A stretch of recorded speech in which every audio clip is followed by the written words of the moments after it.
Ya Allah, Engkau yang mengatur rasa cinta dalam hati suamiku. Palingkan hati suami saya, bikin dia pusing kepalanya kalau dia tidak lihat saya 2 jam. Pulang lagi tiap 2 jam, pulang lagi. Nabi jelaskan, wanita yang baik itu adalah yang menyenangkan hati ketika dipandang suaminya. Bapak di rumah menyenangkan hati tidak istri kalau dipandang? Menjengkelkan. Mau tidur rasa 3 hari tidak dicuci dia pakai, kelihatan tali BH, bego, robek-robek dasternya, tidak sikat gigi masuk kamar, nonton TV angkat kakinya, makan kacang, pegang sinetron, nonton film India. Sudah itu dia bandingkan suaminya sama Sahrul Khan. Wah, terlalu tinggi tembakannya. Yang lebih parah Pak, baru-baru ini di Sulawesi Selatan saya turun ceramah. Ada ibu-ibu kira-kira 40 tahun. Sudah foto, dia bilang, Ustadz bolehkah cium? Saya bilang, sembarang ini dia bilang, mana kau bisa cium Ustadz? Dia bilang tidak nafsu. Saya bilang, biar tidak nafsu tidak boleh, kita bukan muhrim. Inilah pengaruhnya nih handphone.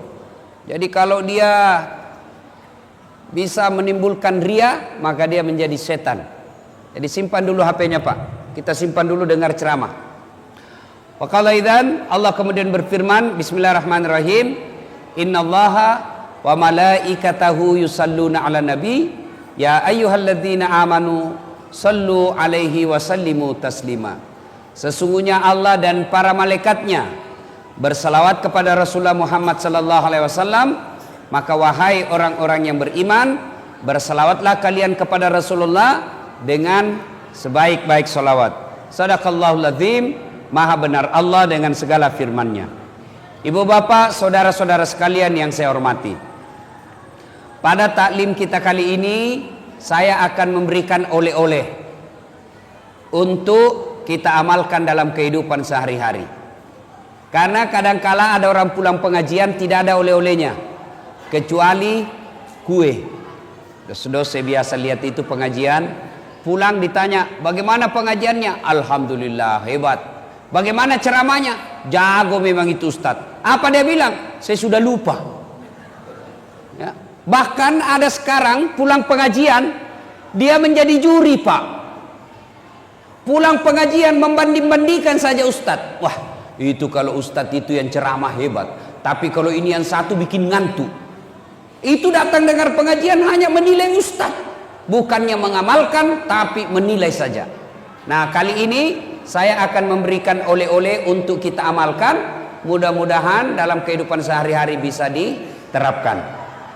Bapak, saudara-saudara sekalian, oleh-oleh kita hari ini yang pertama, biasakan kapan dan dimanapun selalu ada wudhu. Mau ke pasar, wudhu dulu. Mau pergi kantor, wudhu dulu. Mau pergi ngajar, wudhu dulu.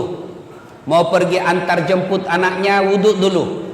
Bahkan ibu-ibu mau pergi gosip sekalipun, wudhu dulu. Nah sekarang, apa kelebihannya orang yang selalu ada wudhunya?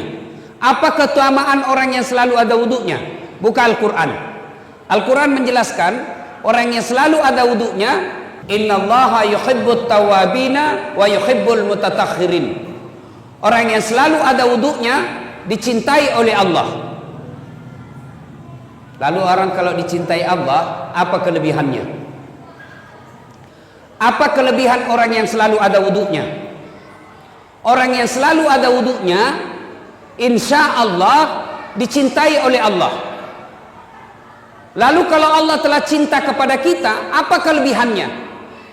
Orang yang dicintai Allah Pak, apapun dia minta pasti dikasih. Ya Allah, berikan saya kekayaan, dikabulkan.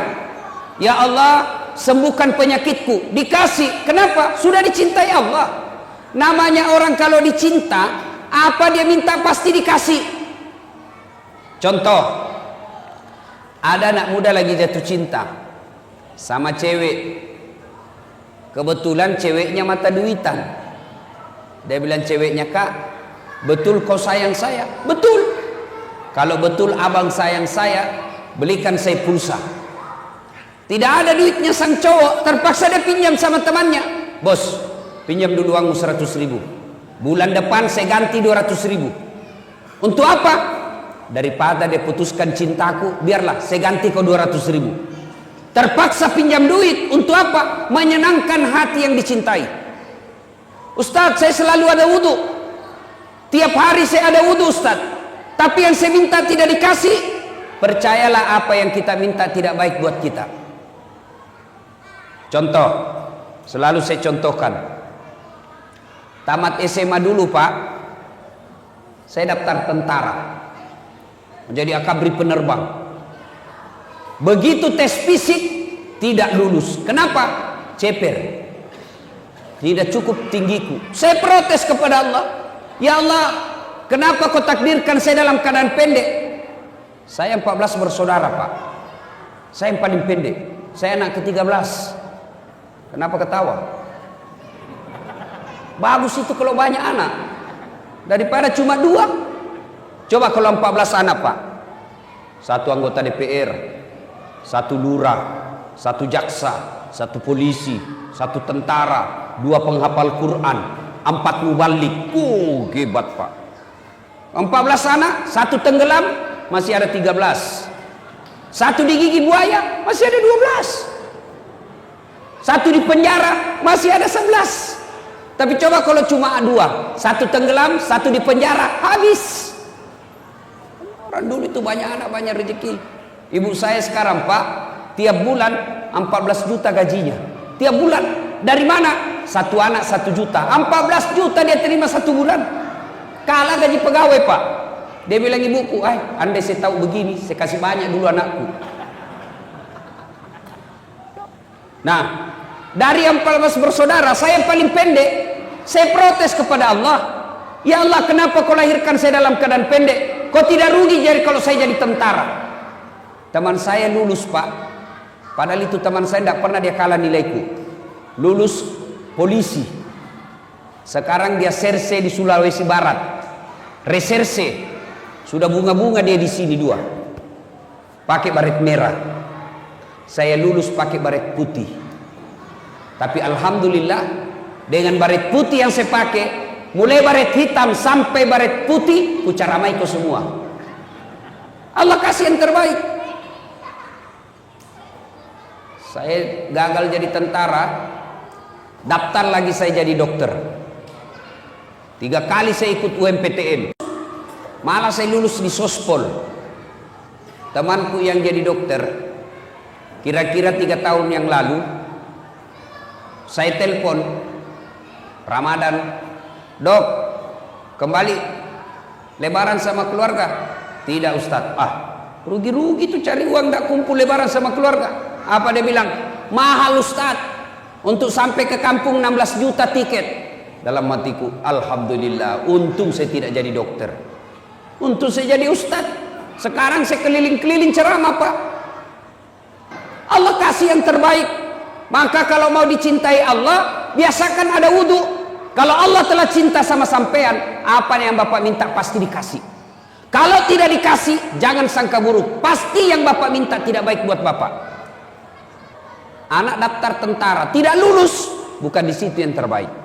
Anak daftar PNS tidak lulus, bukan di situ yang terbaik. Percayalah, Allah memberikan yang terbaik.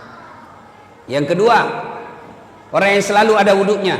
Setelah dicintai Allah, maka orang yang selalu ada wudhunya, insya Allah terpelihara dari dosa dan maksiat. Kok bisa? Contoh, Pak. Bapak kalau ada wudhu, kan tidak mau jabat tangan sama perempuan. Coba lihat. Jangankan sama orang lain, sama istri sendiri kita tidak mau itu. Sudah wudhu, ada istri, aja, kajenekku, jangan, ada wudhuku, padahal dengan istri, apalagi dengan orang lain. Kalau ada wudhu, terpelihara dari dosa, maka mulai besok, Pak, amalkan itu, kemana-mana ada wudhu. Saya rasakan waktu saya sekolah kuliah, kalau saya naik angkot, tidak mau saya duduk dekat sama cewek. Cewek di sini, saya di sini. Terpaksa duduk dekat cewek, kenapa itu yang kosong kita mau ujian? Oke, duduk sama cewek, tapi saya waspada. Saya selalu waspada, Pak. Tiba-tiba sopirnya mendadak, saya pegang itu besi. Tahan. Kenapa? Saya ada wudhu. Tapi kalau tidak ada wudhuku Pak, belum direm, saya nyasar duluan. Coba. Jadi orang yang selalu ada wudhunya, insya Allah terpelihara dari dosa dan maksiat. Yang ketiga, orang yang selalu ada wudhunya, insya Allah terhindar dari kekafiran ketika wafat. Kok bisa? Ajal kita tidak tahu kapan menjemput. Ajal kita tidak tahu kapan datangnya. Tapi kalau ada wudhu, ajal menjemput, kita dalam keadaan suci. Sebelum saya lanjut ini Pak, ini bapak-bapak yang bawa anak. Bedanya bapak saya dulu waktu saya kecil Pak, saya ini tidak pernah mondok Pak, tidak pernah mondok. Bahkan saya pernah tamat SD, pernah bertengkar bapak saya berdebat. Karena saya mau masuk pesantren tapi tidak dikasih masuk pesantren. Kenapa? Pesantren waktu itu mahal. Tidak bisa bapak saya bayar. Bayangkan 14 bersaudara, bapak saya petani penggarap. Tahu namanya petani penggarap Pak? Sawahnya orang dia kerja, kalau naik 10 karung, ya 9 karung untuk yang punya sawah, 1 karung untuk bapak saya. Itu namanya petani penggarap. Jadi waktu itu saya mau masuk pesantren, bapak saya tidak bisa. Kenapa? Waktu itu pesantren lebih mahal daripada sekolah umum. Tidak pernah mondok. Tapi bagaimana bapak saya kalau dia bawa saya ke masjid? Sudah kok, duduk kamu di sini, dengar itu ustaz ceramah. Maka saya dah tahu agama melalui masjid. Coba bapak-bapak bawa anaknya berkeliaran di sana. Itu bedanya kita orang Kristen Pak. Itu orang Kristen kalau dia bawa anaknya ke masjid, dia ke gereja, dikasih duduk di sampingnya itu. Duduk kok, dengar pendetamu. Coba lihat anak-anak Nasrani kalau dia ke pendeta, ke gerejanya. Duduk samping. Kalau kita duduk dengar ceramah, anaknya kopi main. Siapa anak itu? Tidak ada yang mau ngaku itu. Coba. Siapa anak? Tidak ada yang mau ngakui. Mestinya duduk di samping kita. Dengar. Masa kalau ulang tahun anak kita mampu kita kasih hadiah, dengar ceramah kita tidak kasih hadiah. Nah, Bapak saudara-saudara sekalian. Nah, kita tidak tahu ajal kapan menjemput. Tapi ketika ada wudhu, kita keluar rumah tiba-tiba ajal menjemput. Di perjalanan kita ajal, di kantor ajal, ada wudhunya. Subhanallah, kita mati dalam keadaan suci, menjemput, menghadap kepada Allah. Kita dalam keadaan suci karena ada wudhu. Yang keempat, keutamaan orang yang selalu ada wudhunya. Menurut Al-Quran, simahum fi wujuhihim min asaris sujud. Di muka mereka nanti di akhirat ada bekas sujud. Apa bekas sujud? Kata Nabi, mukanya bercahaya karena wudhunya. Dijelaskan dalam kitab, umat Islam nanti menghadap Qadir Rabbul Jalil, dia tidak perlu mengaku ya Muhammad saya umatmu, tapi tanda-tandanya bercahaya wajahnya. Nanti umat Islam Pak mengeluarkan cahaya wajahnya, sehingga ketika menghadap Allah tidak perlu lagi kita mengaku ya Muhammad saya umatmu, tapi otomatis ketahuan karena wajahnya berseri-seri akibat wudhu. Maka oleh-oleh kita yang pertama, biasakan ada wudhu. Ibu-ibu ini biasanya kalau ada pengantin banyak perempuan tidak sholat. Kenapa? Gara-gara make up. Coba lihat perempuan kalau ada pengantin Pak, itu kayak mukanya dikira tembok, kuning, biru, abu-abu, coklat, krem, merah. Tiba waktu sholat, tidak sholat itu. Gara-gara apa? Make up. Maka solusinya wudhu dulu, baru make up. Sudah itu tahan kentut. Biar sudah wudhu, kalau kentut batal. Dia bilang tidak keluar semua Ustaz, masih sedikit aja keluar. Biar sedikit batal. Satu, biasakan ada wudhu. Selalu ada wudhunya. Yang kedua, oleh-oleh kita hari ini, setelah selalu ada wudhunya, yang kedua, tiada hari tanpa sholat duha. Coba diamalkan. Bapak-bapak bekerja tujuannya apa? Memperbaiki dunia. Merantau dari Jawa, merantau dari Sulawesi, datang ke sini untuk apa? Memperbaiki dunia. Lalu siapa yang punya dunia? Allah Subhanahu wa ta'ala. Allah memberikan resep, kunci Kalau mau sukses pekerjaanmu hari ini, maka biasakan sholat duha. Amalkan sholat duha. Bagaimana caranya sholat duha? Semua sudah tahu lah. Waktunya aja yang berbeda. Kalau tahajud, syaratnya harus sudah tidur. Waktunya malam hari. Berapa lama tidur? Biar 10 menit. Bapak tidur jam 12. Jam 12.15 menit bangun, sudah boleh sholat tahajud. Tapi waktu paling bagus sepertiga di akhir malam, kira-kira jam 4 subuh. Nah, itu paling bagus. Tapi kalau kita terbangun jam 1, boleh. Berapa rakaat? 2 sampai dengan 8. Artinya apa? 2 rakaat salam, 2 rakaat salam, 2 rakaat salam, 2 rakaat salam. Apa niatnya? Sudah. Sholli sunnatal tahajud. Rakataini lillahi ta'ala. Allahu Akbar. Saya niat sholat sunnah tahajud. 2 rakaat sunnah hukumnya bagi saya lillahi ta'ala. Allahu Akbar. Itu kalau sholat tahajud. Kalau sholat duha, waktunya pagi hari. Jam berapa? Jam 7 kira-kira sampai menjelang duhur. Ya kira-kira setengah 12. Berapa rakaat? 2 sampai dengan 8. Boleh 2, boleh 4, boleh 6. Lebih bagus 8. Bagaimana niatnya? Ini yang selalu jadi pertanyaannya ibu majelis taklim.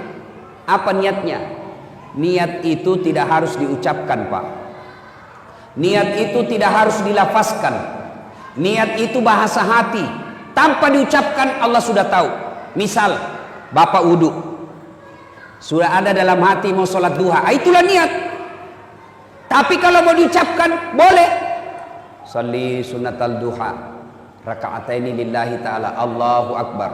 Saya niat sholat sunnah duha 2 rakaat sunnah hukumnya bagi saya lillahi ta'ala. Allahu Akbar. Sudah. Tidak hafal juga itu, ambil jalan pintas. Gimana caranya? Berdiri tegak menghadap ke kiblat, baru bilang begini, Tuhan sembahyang sunat duha ya. Allahu Akbar. Sudah. Yang ketawa saya serius ini, Pak. Sudah. 2 rakaat berikutnya ulang lagi, Tuhan masih seperti yang tadi. Allahu Akbar. Sudah. Daripada tunggu hafal usalli, kalau tidak hafal Bapak tidak sholat. Boleh bahasa Indonesia, boleh. Kalau niat boleh bahasa apa saja. Bahasa Jawa monggo, bahasa Bugis silahkan, bahasa Indonesia boleh, bahasa Inggris kalau tahu niat. Tapi kalau takbir Allahu Akbar, sudah tidak boleh bahasa masing-masing. Kan pernah itu ada ulama di Jawa mengajarkan boleh sholat pakai bahasa masing-masing. Bagaimana kacaunya sholat dalam masjid kalau kita pakai bahasa masing-masing, Pak? Yang jadi imam pakai bahasa Arab, Allahu Akbar. Makmum datang orang Sulawesi, dia takbir pakai bahasa Bugis, Pungallahu ta'ala malopo. Woi, datang orang Padang, dia takbir pakai bahasa Padang, Allah nan gadang.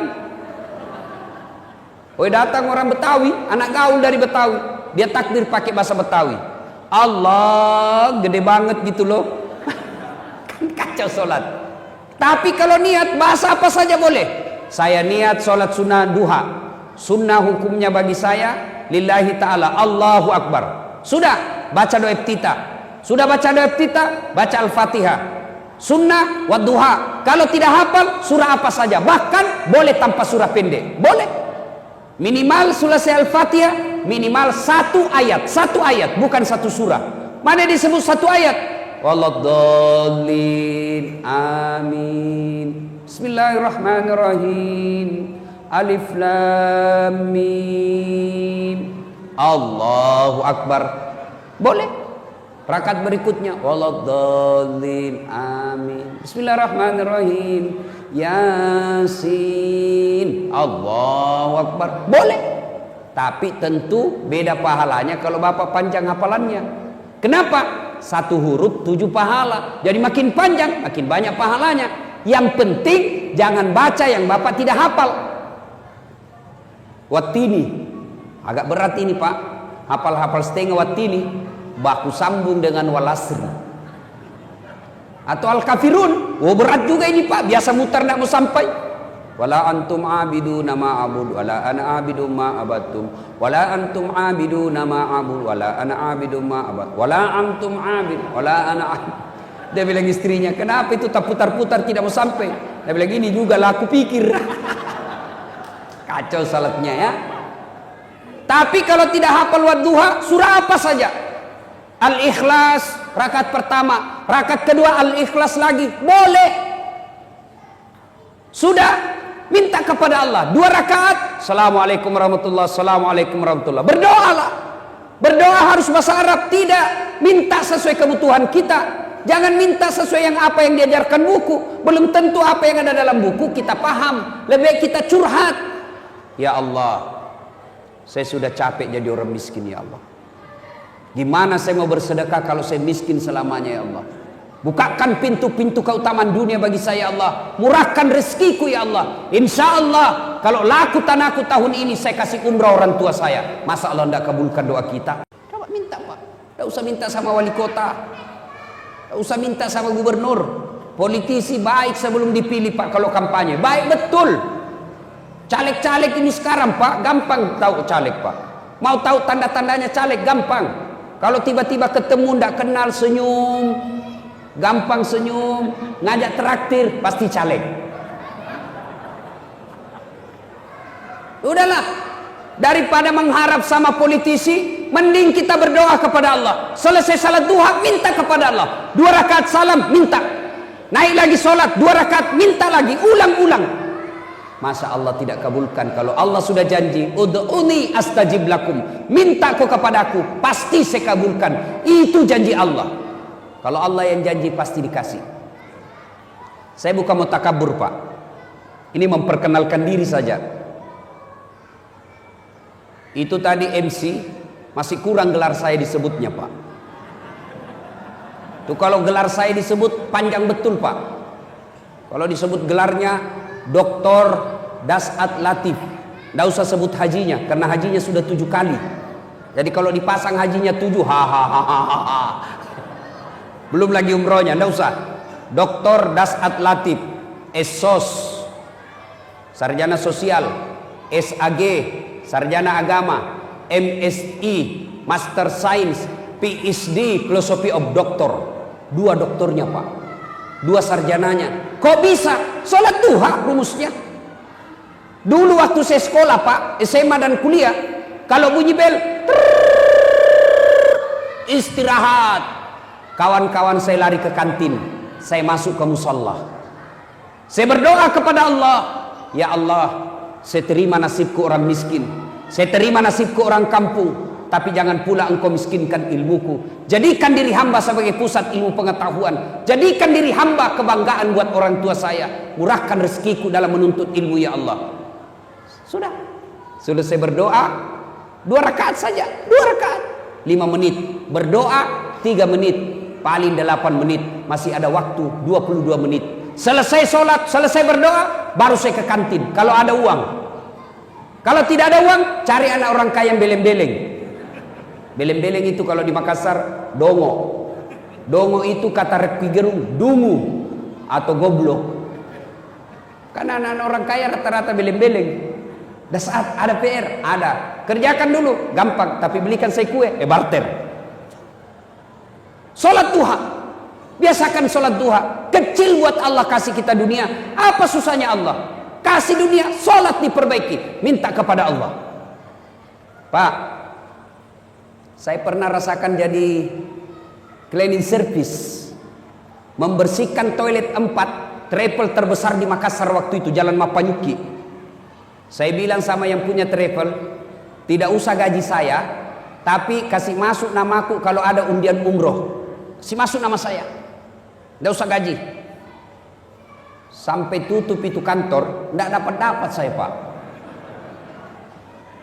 Saya pernah menjadi pegawai catering, ngantar-ngantar nasi. Ya kalau catering mewah, ini catering abal-abal Pak. Jalan Harimau, lorong 77A, depan Masjid Baitul Aman. Situ ada catering, orang bau-bau, namanya Bapak Resa. Bapak Resa kasih kerja saya ngantar nasinya ke Jalan Sudirman. Semua bank-bank itu langganannya saya ngantar. Tidak usah gaji saya, kasih makan saya 2 bersaudara 1 hari, 2 kali saja, tidak usah kasih saya duit. Saya pernah menjadi loper koran, ngantar-ngantar koran, selesai sholat subuh pakai sepeda BMX, dicuri lagi sepedaku. Saya pernah keluar dari kelas belajar Pak, waktu itu saya kuliah. Saya keluar dari kelas, ada kawan saya, senior saya, tunjukin saya. Dasar, tidak malu-malu kau itu. Apa? Bajumu cakar terus. Tahu cakar? Baju bekas. Itu kalau di toko resmi 100.000 satu, ini 100.000 7 masih bisa ditawar. Saya tidak marah, saya cuma bilang, ya Allah, murahkan rezekiku, panjangkan umurku, supaya saya bisa berbuat baik sama ini orang.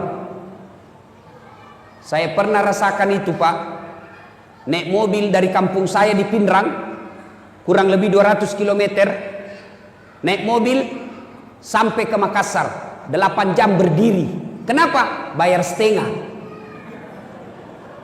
Kalau bayar full waktu itu 6.000, saya cuma bayar 2.000. Berdirilah saya Pak.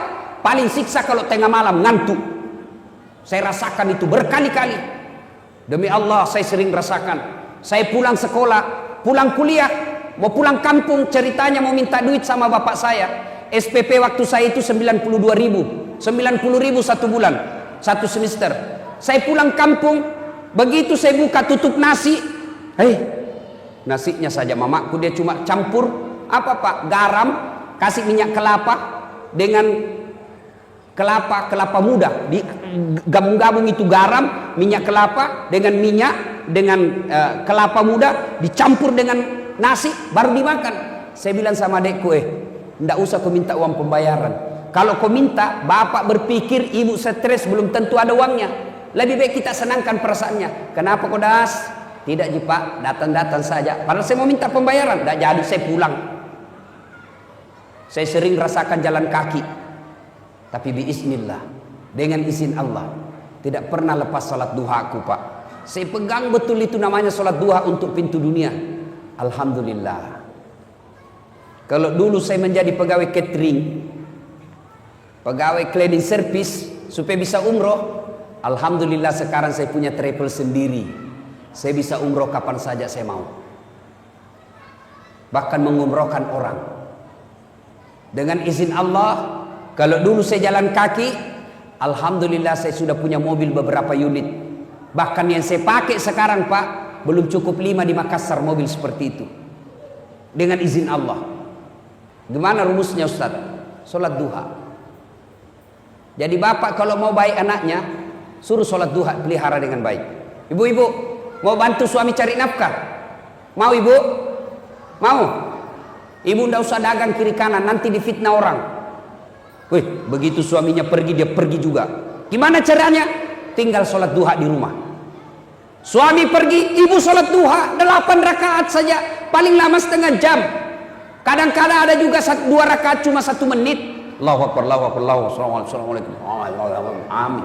Sudah. Saya tanya, kenapa cepat sekali sholat duhamu? Saya sudah hafal Ustaz. Kalau soal hafal, kau bilang saja begini, Allahu Akbar. Tuhan, bacaannya sama kemarin. Assalamualaikum warahmatullahi. Sudah begitu saja. Sholat duha ibu. Selesai sholat duha, ibu menghadap kepada Allah. Salawat dulu supaya cepat doanya diijabah Allah. Ya Nabi salam alaika, ya Rasul salam, salam alaika. Sambil ibu bayangkan suami cari nafkah, dorong-dorong gerobak, sambil ibu bayangkan jual-jual bensin suaminya, sambil ibu bayangkan lagi di sawah, sambil ibu bayangkan lagi di pasar suaminya cari nafkah, ibu salawat mengharapkan ridha Allah. Ya Nabi salam alaika, ya Rasul salam, salam alaika, ya Habib salam alaika, salawatullah alaika. Ini kalau saya di Sulawesi salawat begini semua jamaah ikut. Di sini dia lihat saya, bingung juga saya ini. Dia kira saya barangkali nyanyi.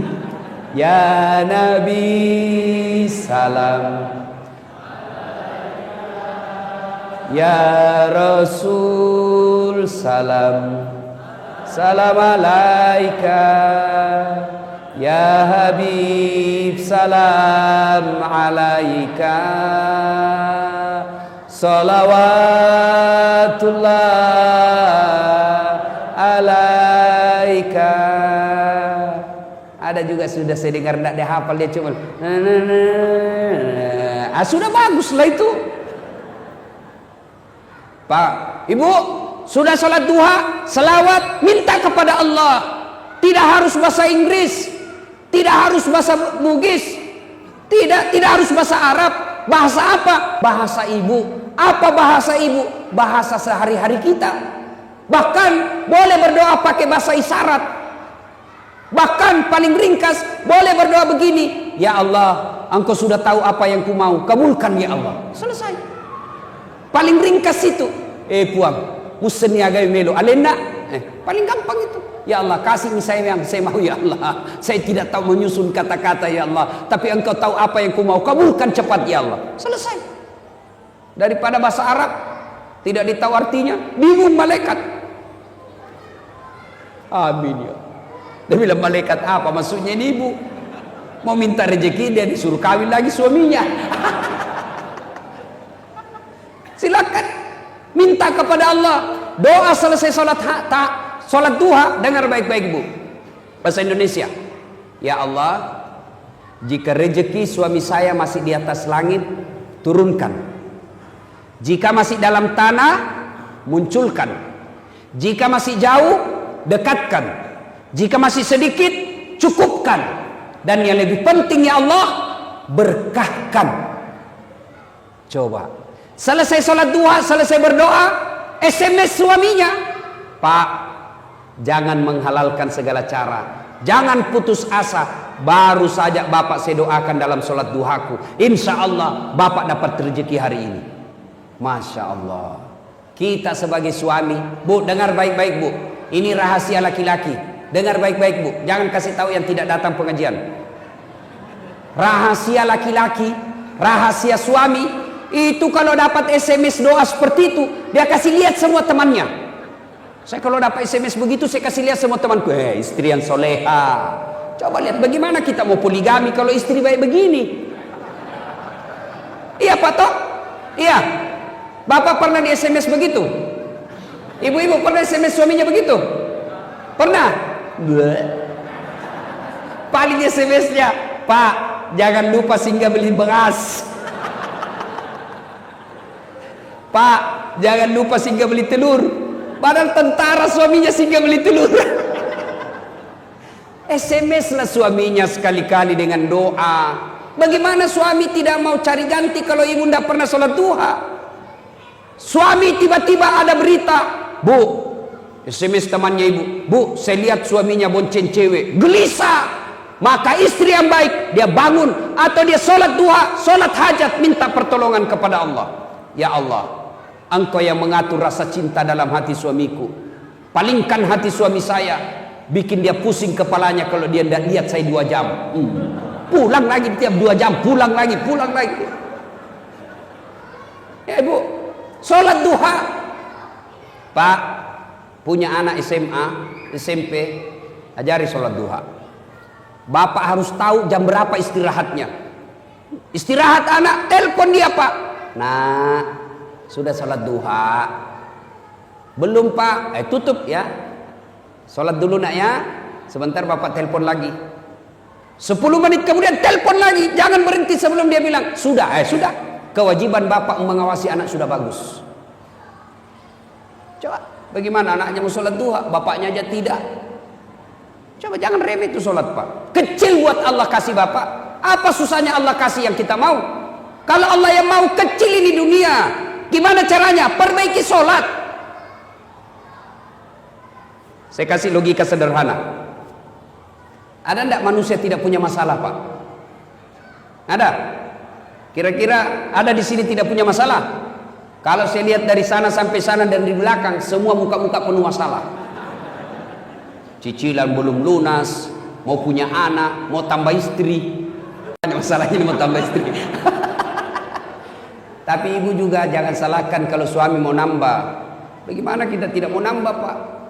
Nabi jelaskan, wanita yang baik itu adalah yang menyenangkan hati ketika dipandang suaminya. Bapak di rumah menyenangkan hati tidak istri kalau dipandang? Menjengkelkan. Mau tidur rasa 3 hari tidak dicuci dia pakai.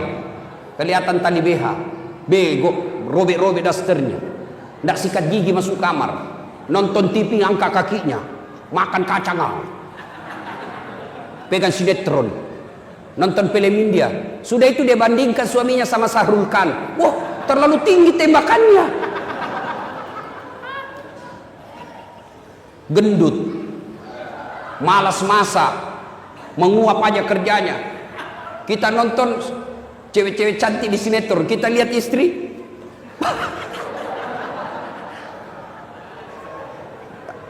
Dia ngangkat keteknya Pak sambil menguap. Bagaimana suami tidak tekanan batin? Bu, lain kali kita bahas bagaimana menjadi istri yang soleha. Nah ibu bapak saudara-saudara sekalian, ada enggak rumah tangga tidak ada masalahnya? Ada? Jangankan kita Pak, Nabi ada masalah dalam rumah tangga. Saya kasih contoh. Pak, istri cantik. Kira-kira istri cantik masalah apa bukan? Masalah Pak. Kenapa? Digoda orang. Apalagi kalau suaminya jelek. Wow, lebih masalah lagi itu Pak. Berarti bagus kalau suami jelek, istri jelek Pak. Istri cantik masalah. Berarti bagus kalau istri jelek. Istri jelek dihina orang Pak. Kita lagi yang malu jalan sama dia. Duluan aja Bu, saya menyusul. Kenapa? Jelek. Istri cantik masalah, istri jelek masalah. Berarti bagus kalau tidak ada istri. Lebih masalah lagi Pak. Berarti bagus kalau banyak istri. Wow, lebih masalah. Ditelepon kita sama tetangga, Pak, ada istrimu di sini, istri pertama sama istri kedua baku tarik rambut di pasar. Itu masalah. Ada istri masalah, tidak ada istri masalah, jelek istri masalah, cantik istri masalah. Semua masalah Pak. Ini adik-adik mahasiswa, bapak-bapak yang sudah kerja. Waktu kuliah apa masalahnya? Kira-kira waktu kuliah apa masalahnya?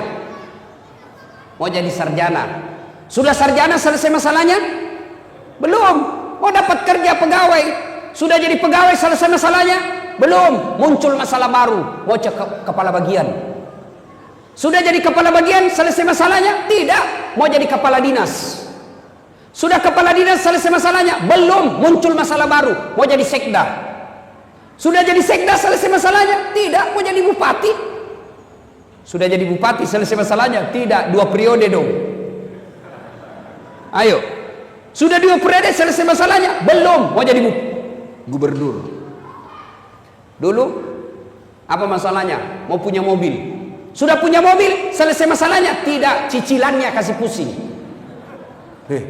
Sudah lunas selesai masalahnya? Tidak. Jelek lagi dilihat mobilnya. Tidak ada orang tidak ada masalahnya Pak. Ustadz tidak ada masalahnya? Banyak masalahnya Pak. Kadang-kadang ditipu, kadang-kadang diundang seada-adanya, diundang pakai motor tua. Saya pernah diundang jemput pakai Vespa tua Pak, ribut sekali, tung. Saya bilang, hehehe, kasih mati tuh motormu, kok ganggu komplek. Dia bilang kalau dikasih mati Ustaz tidak mau menyala. Motor tua Pak, buru-buru Ustaz, naiklah saya, tak kipas-kipas saya punya sarung. Dia paksa jalan motornya, motor tua Vespa. Dalam hati saya mati nih. Mati betul mesinnya. Pas mati dia berdiri baru dia bilang, minta maaf Ustaz, tolong dulu dorong. Itu masalah Pak. Ustaz masalah, pegawai negeri masalah, tentara masalah, semua orang ada masalah. Nabi pun ada masalahnya. Dalam rumah tangga beliau pernah kelaparan 3 hari sehingga Hasan Hussein pucat. Lama tidak makan, cuma minum. Coba. Dalam rumah tangga romantis, Nabi pernah difitnah Aisyah selingkuh. Dalam rumah tangga kekeluargaan, beliau Rasulullah diusir oleh pamannya, pindah dari Mekah ke Madinah. Siapa yang usir? Abu Lahab dengan Abu Sufyan, sepupu satu kalinya Nabi.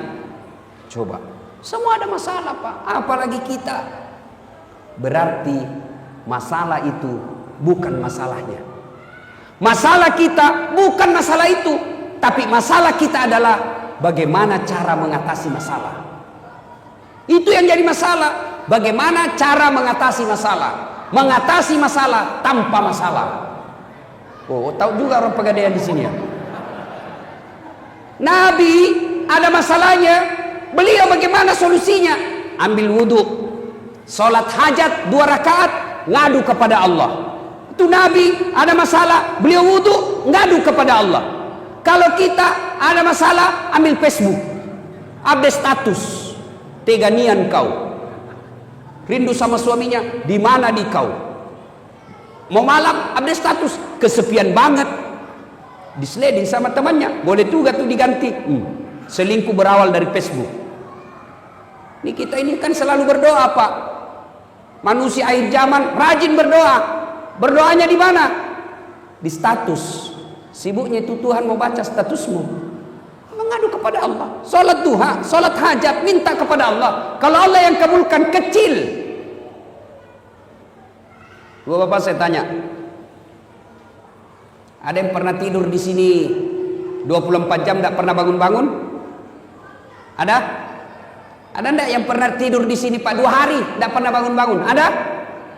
Kecuali pingsan atau koma. Tidak masuk akal. Tapi kalau Allah yang mau, ada manusia yang tidur bukan 2 hari, bukan 1 bulan, bukan 1 tahun, bukan 100 tahun. Berapa? 309 tidur tidak pernah bangun-bangun. Ashabul Kahfi, buka Quran. Tidak masuk akal, tapi kalau Allah mau, jadi.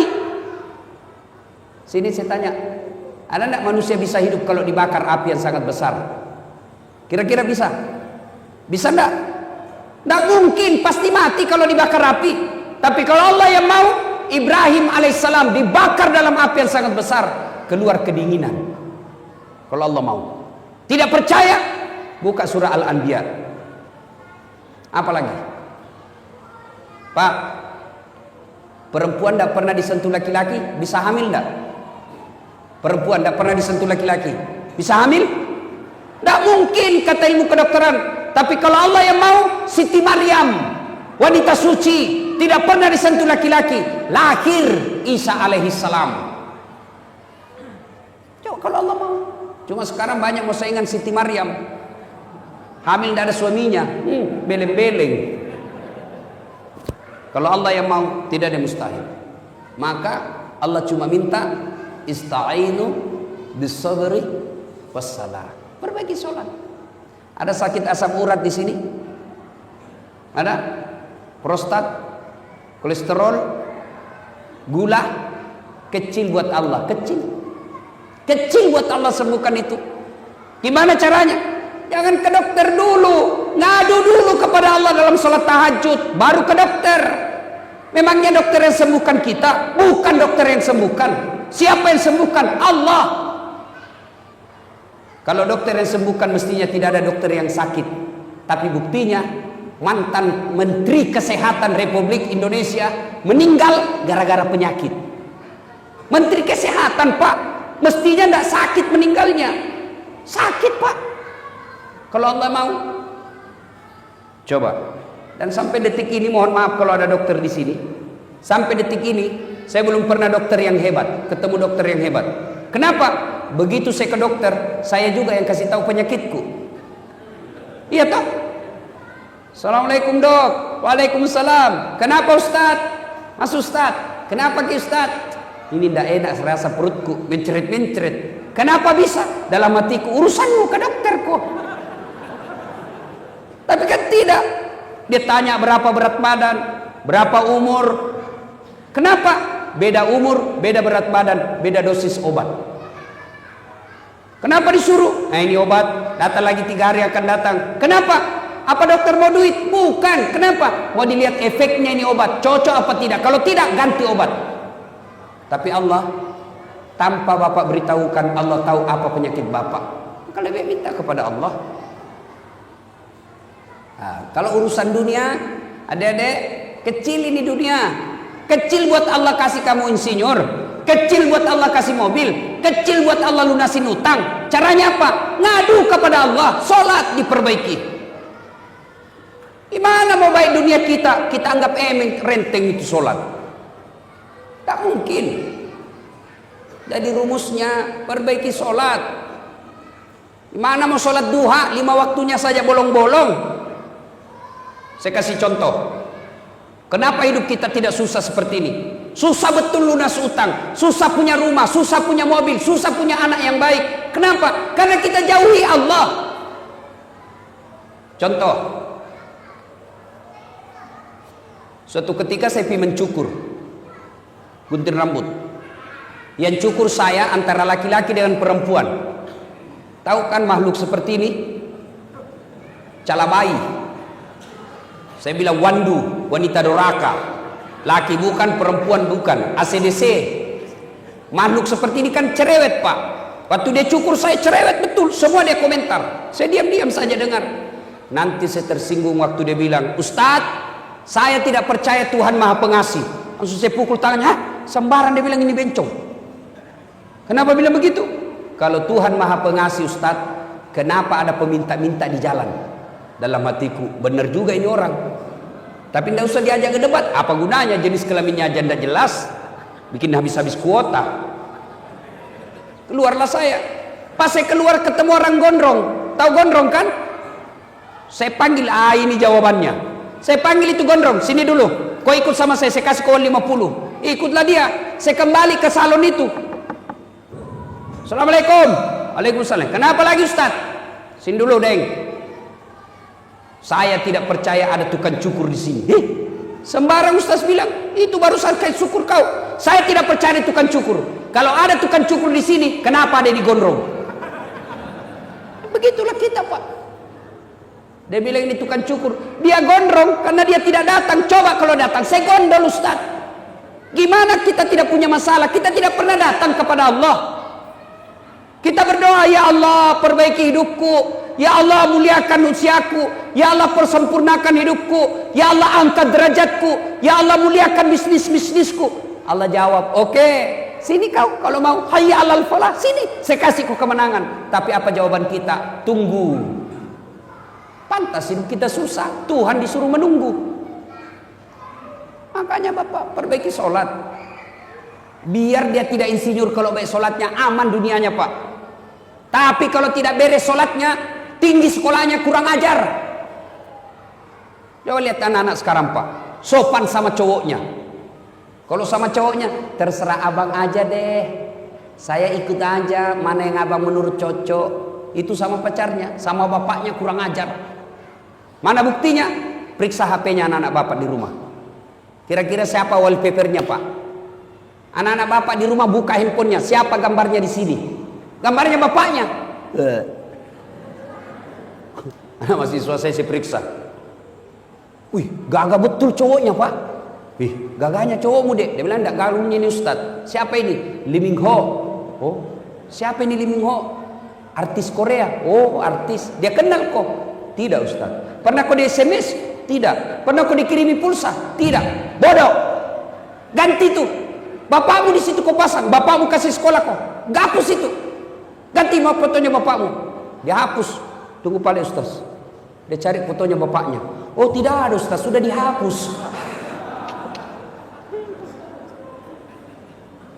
Bapak Ibu saudara-saudara sekalian, perbaiki sholat. 5 waktu cukup, sempurnakan dengan sholat duha. Ini oleh-oleh yang kedua, perbaiki sholat. Yang ketiga, tiada hari tanpa bertaubat. Taubat itu apa berkaitan dengan dosa? Tidak. Kalau taubat hanya berkaitan dosa, maka Nabi tidak usah bertobat. Nabi tidak perlu istighfar. Kenapa? Nabi tidak punya dosa.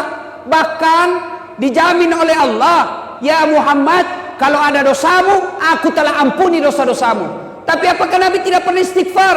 Sekali beliau duduk, 100 kali istighfar. Astagfirullahaladzim. La ilaha illa anta subhanaka inni kuntu minadz dzalimin. Satu ketika Imam Ahmad tahu, Pak? Muridnya Imam Syafi'i. Imam Syafi'i mengajarkan kunut, Imam Ahmad tidak. Suatu ketika Imam Ahmad bercerita, saya tidak tahu kenapa saya rindu sekali mau ke Basrah.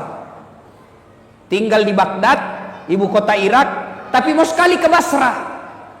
Ibaratnya tinggal di Jakarta, rindu dengan mau ke Bogor. Padahal di Bogor tidak ada keluarganya, tidak ada sahabatnya. Imam Ahmad berkata, saya tak tahu kenapa saya rindu betul mau ke Bogor, mau ke Basra. Akhirnya menjawab kerinduannya Imam Ahmad safar. Dia jalan musafir ke Basra. Sampai di Basra, Imam Ahmad malam selesai sholat Isya, ngantuk capek, mau tidur di masjid. Dilihat sama Marbot, penjaga masjid. Kata Marbot, Syekh, tal, pergi. Dia tidak tahu siapa ini diusir. Karena waktu itu belum ada foto.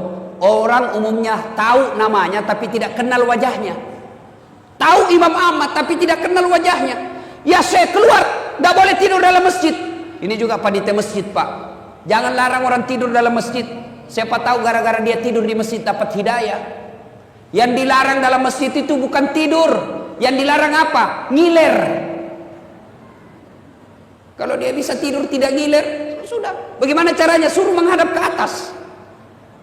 Atau dia kasih bantal lidinya. Nah, begitu dia keluar. Sudah.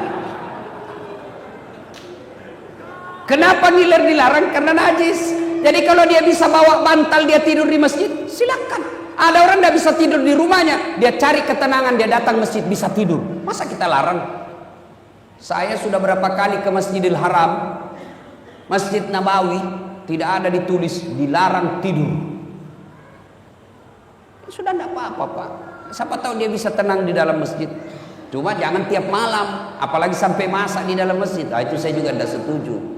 Ada juga yang datang masak, gantung celana dalam di pinggir di pagar masjid. Nah, itu Islam tidak seperti itulah. Ya. Tapi masih lebih baik daripada dia peminum. Nah, ibu bapak saudara-saudara sekalian, ini Marbot berkata, "Yalah, pergi kau Syekh." Tidak boleh. Dia bilang, "Saya musafir, tidak boleh keluar." Didorong. Akhirnya Imam Ahmad tidur di teras. Dia bilang, "Tidak boleh, di teras juga tidak boleh. Keluar kau." Dilihat sama penjaga tukang roti di depan masjid. Kata tukang roti, kasihan betul ini bapak, diusir-diusir. Akhirnya apa dia bilang? "Ya setan, Pak tua sini." Dan dia juga tidak tahu siapa ini. "Syekh, kalau mau tidur di rumah sempit, silakan ikut di rumah saya. Tapi rumah saya sempit, silakan." Pergilah Imam Ahmad tidur. Pagi hari ada yang menarik perhatiannya Imam Ahmad. Apa itu? Ini tukang roti. Selama dia bikin roti, kalimat istighfar yang keluar dari mulutnya. Dia ngambil terigu, astagfirullah.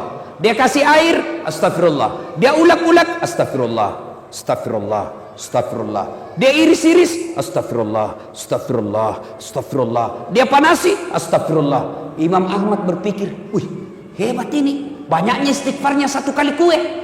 Dia datangi tuh orang tua pembikin kue. "Pak, Bapak sudah lama begini." "Ya Alhamdulillah sudah lebih 30 tahun. Apa yang Bapak dapat dengan kalimat istighfar?" Dengar jawabannya, Pak. "Alhamdulillah, sepertinya semua keinginan saya Allah kabulkan. Apa yang saya minta Allah kasih." Dia ingat ini penjual roti. Ada satu yang belum aku dapat. Apa? Semenjak saya tahu, saya selalu berdoa, "Ya Allah, jangan mati saya, jangan kau cabut rohku sebelum ketemu Imam Ahmad." Ternyata Imam Ahmad lah yang ada di depannya. Mendengar ini, Imam Ahmad menetes air matanya dan berkata, "Allahu Akbar. Pantas saya rindu datang ke sini. Saya jalan kaki datang ke sini, didorong-dorong keluar ke masjid. Ternyata untuk menjawab doamu yang ingin ketemu dengan Imam Ahmad, kabibat dengan istighfar." Maka Bapak, kalau ada sudah 2 tahun berdoa tidak dikabulkan, maka sebelum berdoa banyak-banyak istighfar. Astaghfirullah Rabbal baraya, astaghfirullah minal khataya. Coba ibu-ibu, kalau suaminya marah, astaghfirullah Rabbal, naik suaranya suami, astaghfirullah. Oh, itu insya Allah. Bapak juga kalau istri sudah istighfar, mestinya bapak kuling daun. Tambah kurang ajar. Wah, itu bapak kesurupan namanya itu. Coba istighfar, Pak. Salah satu senjata melawan setan, kalimat istighfar. Nabi pernah dialog dengan iblis. Iblis, kalimat apa yang paling kau takuti di antara kami? Nabi bertanya, apa yang paling kau takuti di antara kami? Iblis menjawab, kalimat istighfar. Kenapa? Setengah mati aku suruh kau berdosa, setengah mati ku kumpul dosamu, ternyata dengan kalimat istighfar habis lagi. Maka Bapak biasakan itu sambil duduk istighfar. Astagfirullah, astagfirullah, astagfirullah, astagfirullah. Ibu-ibu sambil nunggu anaknya jemput sekolah, duduk sambil istighfar. Insyaallah istighfar menghapus dosa, mempercepat dikabulkannya doa. Ibu bapak saudara-saudara sekalian, banyak hal yang ingin kita sampaikan, tapi waktu yang terbatas. Inilah tausiah kita ulang. Oleh-oleh kita hari ini, biasakan kapan dan dimanapun selalu ada wudhu. Yang kedua, tiada hari tanpa solat duha. Sempurnakan solat 5 waktu, lengkapi dengan solat-solat sunnah. Dan yang ketiga, tiada hari tanpa istighfar atau bertobat. Mudah-mudahan mampu kita amalkan ini. Kalau 3 hal ini kita amalkan, janji Allah, maqamam mahmuda, saya angkat derajatmu. Derajat di dunia, insya Allah derajat di akhirat kelak. Ibu bapak saudara-saudara sekalian, inilah tausiah kita. Mudah-mudahan ada manfaat. Lebih dan kurang.